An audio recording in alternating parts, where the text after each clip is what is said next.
Before we begin, I need to say this clearly. This episode involves the use of a Ouija board and practices that many consider dark or dangerous. I do not condone the use of Ouija boards, spirit communication, or any form of occult practice, and I would never recommend experimenting with them, even as a game. This story is shared as a warning, not an invitation. In Appalachia, faith runs deep. Many believe that when you open doors you don't understand, you don't get to choose what answers back. Listener discretion is advised. Have you ever noticed how some small towns aren't just on the map? They seem tucked away, laid between the mountains. You know, the kind of town where you can stand on the porch late in the evening and feel the world turn quiet.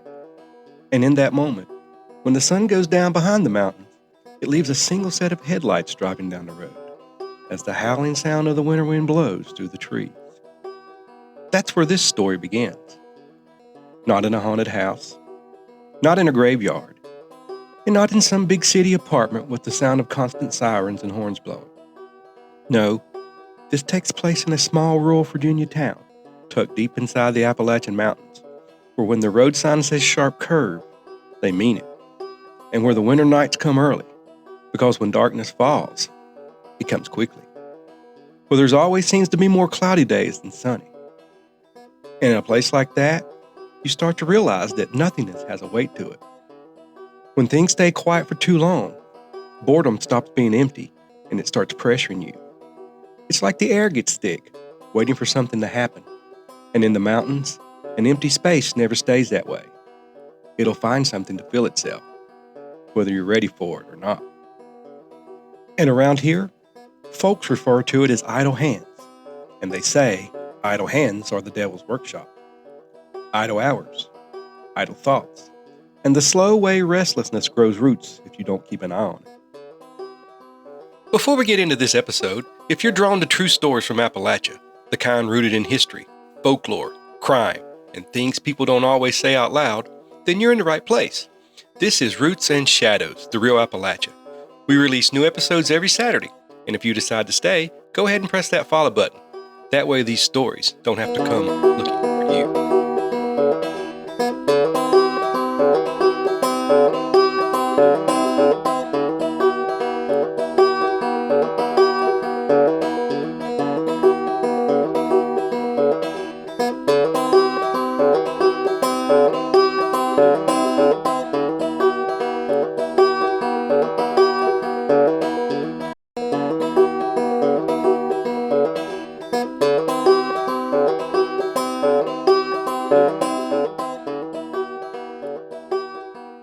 This story was shared with me by someone who lived it, or at least lived close enough to it that even now, 30 years later, the hair on the back of his neck still sticks up when he talks about it.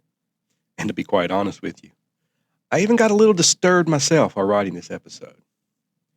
He didn't tell it to me like it was a ghost story, with exaggeration and dramatic pauses. He told it the way people tell things around here that they don't fully understand. Quietly, carefully, like they're making sure the words don't go any further than they're supposed to, as if he's hoping they'll stay right there on the table and not follow you back home. He said this happened in the mid-90s, back before everybody carried a phone that could answer any question you ask it. And the first thing he said was, you need to understand how boring it was before you understand anything else. 246, base. 246. He said there were 3 of them at the center of it. At least 3 that mattered to the way the story goes. We can name them, but out here, names have a way of tethering things that are better off left loose. And they don't do much to keep the dark out anyway. They were all young, but they weren't kids. They were old enough to drive, old enough to work, and old enough to carry some responsibility without fully understanding the weight of it. Some might say they were old enough to know better, but still too young to care. They were volunteers. Volunteers at the local rescue squad, which is something you only really understand if you grew up around one. In a city, a rescue squad or ambulance service is given. It's a paid position. In rural Appalachian towns, it's a world of its own. A place where people learn who they are under their influence of fluorescent lights, over stale coffee, listening to the two-way radio chatter like it's a heartbeat. They had started as junior members, worked their way up, and had been there for several years, and proud of the fact that when someone needed help in their community, they were part of the reason that help arrived. The rescue squad served maybe 1,200 people. Small enough that everybody was connected somehow. Small enough that a single car wreck could become the talk of the town. And while there were some calls, wrecks on the highway, elderly folks needing help, most nights nothing happened. Maybe one call, maybe two. Most of the time, none at all. That's one part people don't tell you when you're volunteering in small town. It's the sitting around and the waiting. Long stretches of time spent sitting in a building that smelled like cigarette smoke and disinfectant. Listening to the buzz of a distant vending machine. Watching TV. Pretending you weren't restless while the winter pressed on. The rescue squad became a hangout. A second home for these guys. A place where you ended up after school or work and stayed until somebody finally decided it was time to go home and get some sleep. Just to do it all over again the next night. And in the mid-90s, there weren't endless streaming options or glowing screens in your hand. You had VHS tapes and the VCR to watch the movies. CMT or MTV, always playing music videos in the background. Board games, cards, the practical jokes, and the long winter nights that forced your mind to start looking for other things to do. That's where the turn happens. Quiet and almost harmless, because it didn't begin with demons or shadows on the wall, but the way a lot of bad decisions begin, with someone saying, "Hey, have you ever tried one of those?" The way it was described to me, it sounded like a Kmart run, because back then, if you needed something, you went to the Kmart. And even if you didn't, you still went to the Kmart, just to walk around and look, kill time, help with the boredom. So imagine this with me. Winter is settling in. It gets dark by 5 p.m. The clouds hanging low over the mountains. There's that Appalachian cold that chills you to your bones. And there, on a shelf in the store between Monopoly and Trivial Pursuit, sat a Ouija board. It had Parker Brothers printed on the box. And that detail mattered, because if a toy company sold it, it had to be harmless, right? I mean, they had invented Frogger, one of the most popular video games. It couldn't be that bad. That's the lie sitting at the center of this whole story. The lie that danger always looks obvious, but in reality, it can sometimes look like a simple board game sitting on a shelf in the toy section. The board came home, and it sat in somebody's car for a few days, and then one quiet Friday night, when the rescue squad pager stayed silent, someone finally said, "What did you do with that Ouija board?" There were 6 or 8 of them, young adults who felt invincible in the way young adults often do, not cruel, not malicious, just curious, bored and hungry for something different. And there was one who didn't want any part of it. He got quiet when the box came out. He said he had heard things from other people. That boards like that were doors that you didn't always know who answered when you knocked. The others laughed, because sometimes when you want to lighten a mood, you laugh off the seriousness. "It's just a game," they said. "Remember, it's got Parker Brothers right here on the box." And sometimes, that's how the awful things begin. Not with screams, but with awkward laughter. Regardless, although some of the others did have reservations, they didn't want to be that guy, so they opened it up, set it on the table, read the instructions, and 2 of them placed their fingers on the planchette, or oracle as some call it. No one pushing, not guiding it, and somebody asked the first question, half joking, half nervous. "Is anybody there?" At first, nothing happened, and everyone laughed, realizing how silly it sounded, until it moved. Slowly. Just a little, he said, slow enough that everyone looked at everyone else's hands. "No, I'm not moving it. Neither am I." That's how it hooks you, by giving you a mystery you can't quite solve and letting you keep your hands on it anyway. The questions were simple at first, yes or no, laughter filling the squad hall, and then someone pointed out the time. It was 2 a.m. They had lost track of time. They had been on this thing for 8 hours. So when they finally put it away and went home, it didn't feel like anything more than a fun story to tell later. Until the next night, Because curiosity, if fed, stops being curiosity, and it develops an appetite. The root was starting to take a hold, and the shadow in its story hadn't been fully developed. But it's there, waiting just beyond the edge of the light.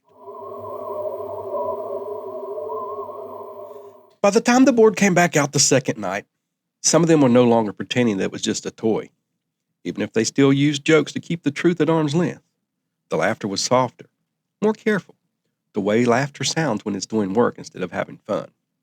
And everyone noticed how easily their chairs slid right back into the same places around the table, like muscle memory had already started to form.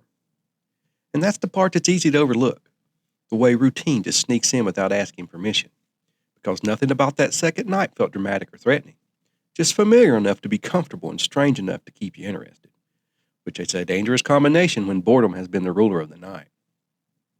He told me it didn't take long for the questions to change, come a little deeper, a little darker, a little more serious. Not all at once, not in a way that anyone could have pointed to it and said, when it's crossed the line, but gradually, the way conversations drift when you stop policing them, until someone asks something that didn't fit inside a yes or no answer, and instead of stopping there, they waited. And the board answered, not quickly, not playfully, but letter by letter, slow enough that someone had to write it down just to keep track. And that act alone made it feel more serious, more intentional, because writing things down gives them weight, and weight makes people believe they're holding on to something real. They started asking who it was, where it came from, how long it had been there, questions that sound harmless when you say them out loud, but carry an assumption underneath, the assumption that someone or something is listening. And sometimes the board answered things it shouldn't have known, things nobody talked about anymore, personal things, like childhood nicknames, private memories that had never been spoken out loud in that room.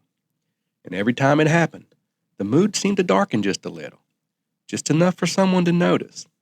But then they would immediately talk themselves out of the feeling, because no one wanted to be the first person to admit that they were scared, frightened, maybe trembling inside, but so caught up in the game, they simply ignored the fact that something was starting to feel off. That's how it was described to me, not as a terror, but as a tightening, like the room was slowly shrinking in without the walls actually moving. And then the discussions and the arguments ensued. You know, the way people always do when something doesn't make sense to them. One said it had to be the subconscious moving it, the ideomotor effect, hands guiding the oracle without anyone realizing it. Another said one of them had to be messing around with it, nudging it just enough to make it move. Another said static electricity could do strange things. Maybe it was friction making it move. All reasonable explanations, but all unsatisfying, and none of them truly convincing. Because none of those explanations clarified why the answers felt directed, or why the board seemed to grow more responsive the longer they played with it, like a conversation warming up instead of winding down. Looking back, he said it felt like the board was teaching them the rhythm of it, training them in patience, letting them get used to the idea that something would always respond if they asked it the right way. And that kind of certainty can be more unsettling than chaos, once you realize what you're actually dealing with. They didn't understand it then, but he said it felt friendly at first, funny, wise, like a close friend or a grandfather even. It was always accommodating and was ready to play along. And sometimes that is how darkness gets invited in, not through fear, but through familiarity. It didn't stay respectful for long. There came a night when the board stopped reacting and started acting, when it moved before anyone finished asking a question, when it slid across the letters seemingly with a purpose, without hesitation. And that was the moment the laughter finally died, because up until then, it had always felt like they were in control. Now it felt like something else had already decided where the conversation was going. They tried to regain control by keeping things light, by asking questions they didn't care about, but the answers kept coming longer, more specific, and stranger, drifting into territory none of them had intended to visit. He told me about a night when the board spelled out that it wanted to speak to its brother, not a living brother, but one who had died, and the room went quiet in a way that had nothing to do with fear and everything to do with recognition. They hadn't asked about that. They hadn't mentioned it. And then the board began spelling out messages, slowly, deliberately, sentences that took long enough to form that nobody could pretend it was an accident. I miss him. I am sorry for what I did. I cannot reach him. Dates followed. Years that didn't match anyone they knew. 1800s. Numbers that felt old, heavy, out of place, like they belonged to a different timeline altogether. The board was talking about something horrible that supposedly had happened to its brother. They were intrigued by the new direction the board was going in, but they also realized this wasn't like a magic 8-ball, asking about luck or love. No, this felt different. It felt like communication, not prediction. And once that idea takes hold, skepticism starts to erode faster than you expect. Because if something is not only answering you, but directing you, the question stops being, is this real? And becomes, what is this? That's about the time when the dependency set in. Not the kind people usually think of when you hear the word addiction, but the kind built on answers, on the anticipation of response, on the feeling that something in the room was paying attention to them when nothing else in their lives felt particularly interested. They spent less time watching TV, less time playing cards, and more time waiting for the board, because fear, when you believe you're controlling it, can start to feel like power. And power is intoxicating when you're young, restless, and bored.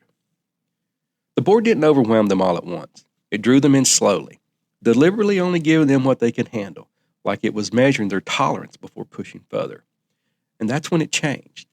They tried to take control of the board again, to be in charge of asking the questions, but the board was obviously becoming angry with them, no longer cooperating or wishing to play with them. It wanted to ask the questions and make demands. It started pretending to be other people, acting like it was some of their loved ones that had passed away. He said they told it they didn't want to talk to it anymore. They wanted to talk to someone else. Then someone else would appear to be talking to them.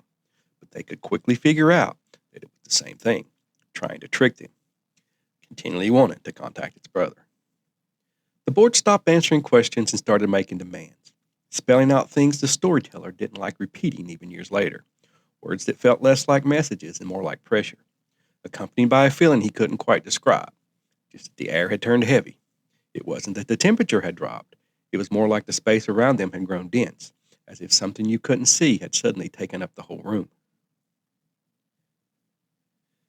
He went on to say that then came a night when no matter what they asked, the board gave the same answer, over and over, with a kind of mechanical insistence that rattled them more than any threat could have.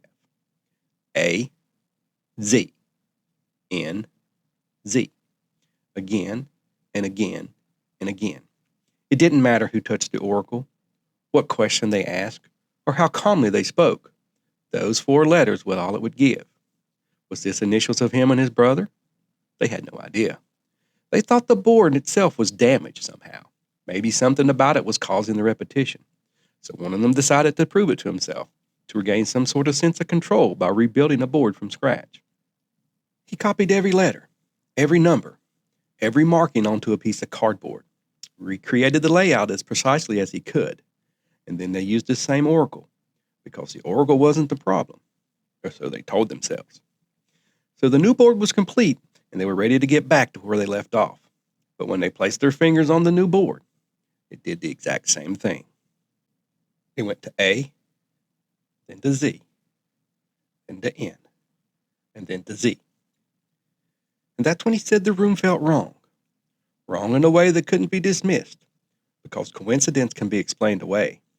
Imagination can be questioned, but repetition feels like intentional, and intention implies will.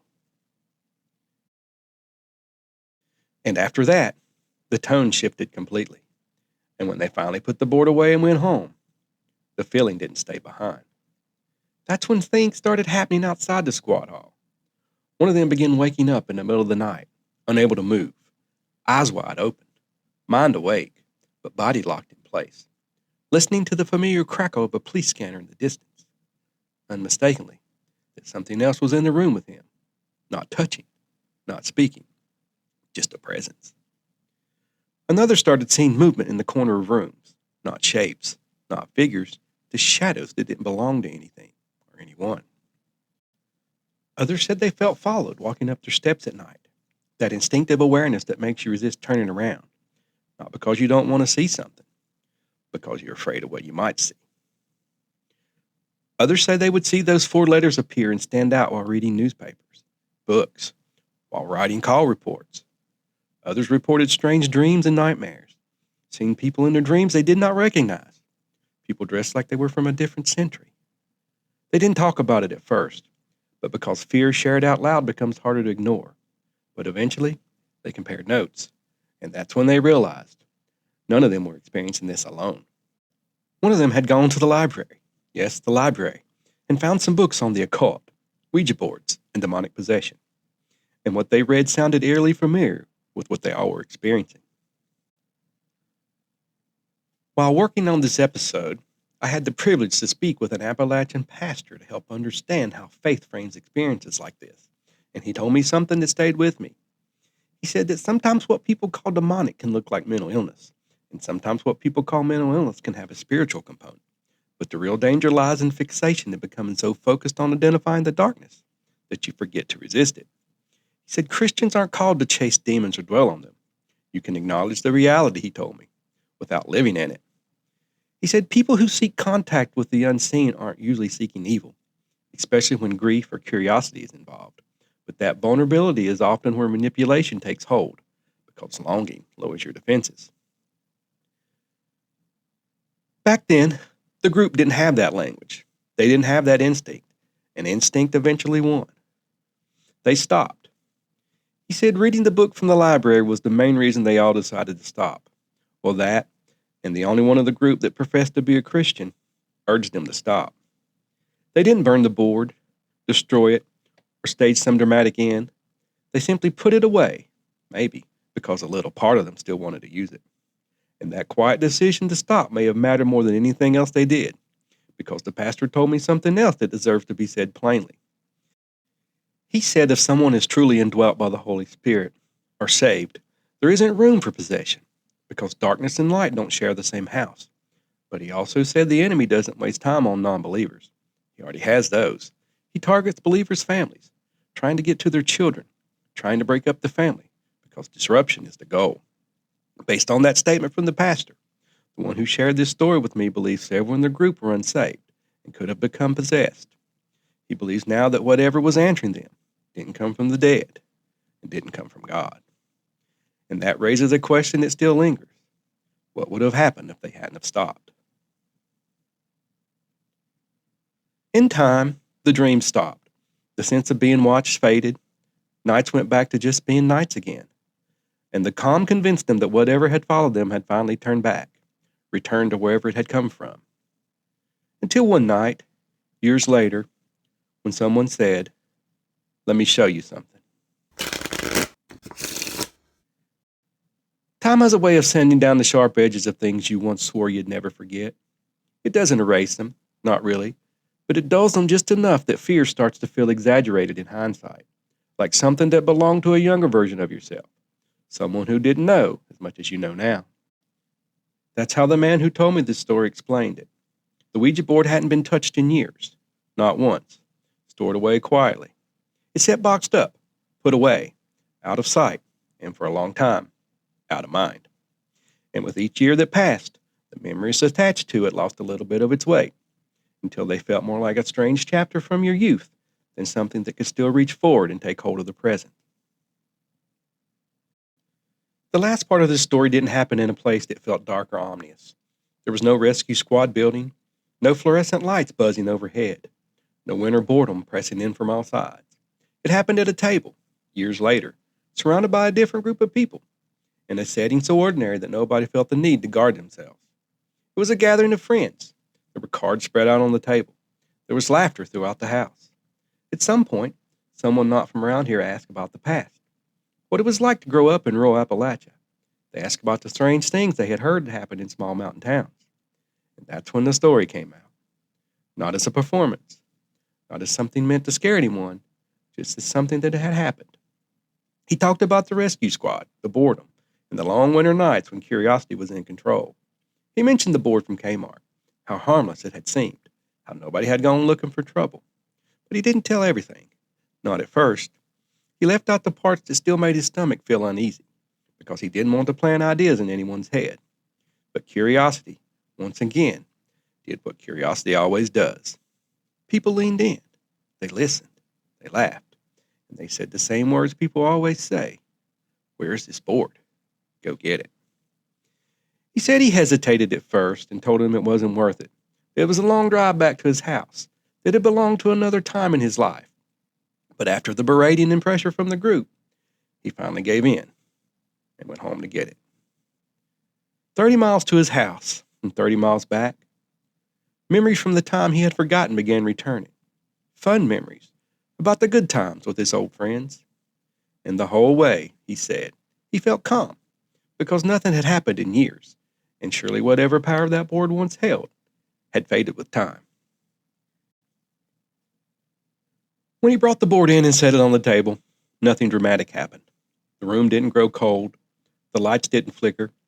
No one felt immediate fear. But there was a subtle shift. Subtle enough that nobody would have noticed if they hadn't felt it all at the same time. Like the air itself had grown attentive, as if something had been waiting patiently, waiting to continue a conversation. That's when he did something no one else in the room knew about. He reached for a napkin, folded it once, then again, and wrote 4 letters on it, quietly and deliberately, without letting anyone see. He folded it up tight and slipped it into his pocket, not as a trick, but as a test, because deep down, part of him already knew what was coming. The group chose 2 people to sit at the board, the 2 most trustworthy ones in the room, people no one could accuse of moving the oracle on purpose.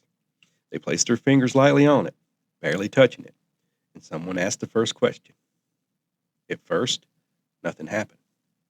Someone laughed, uneasy, and made a joke about it not working anymore. Maybe its expiration date was up. Then, the oracle began to move.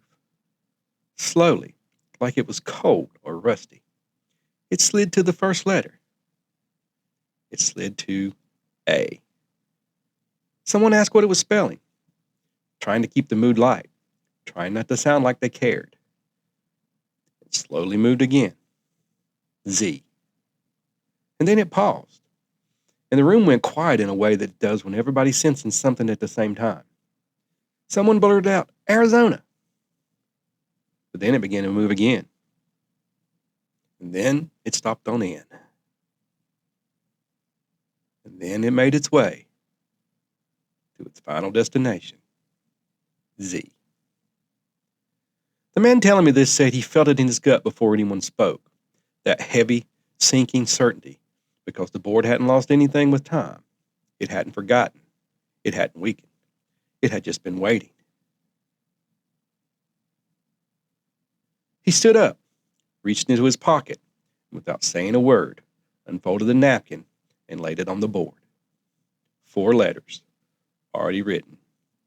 A, Z, N, Z. Hands flew off the oracle. Chairs scraped the floor. One of them ran out the door. Someone laughed once, sharp and nervous, and then stopped as quickly as it started. And then there was silence. No screaming, no panic, just the kind of silence that settles in when something has been confirmed and nobody knows how to explain it. They put the board away that night and never brought it out again. There was no ceremony, no jokes to break the tension, no need for dramatics. They all understood, without saying it, that some things don't need to be proven twice. I asked that Appalachian pastor about moments like that, about fear, certainty, and why experiences like this leave such a deep mark on people. He said something simple. Remember, greater is he that is in you than he that is in the world. He reminded me that darkness thrives on attention, not strength, and that obsession is one of its favorite tools.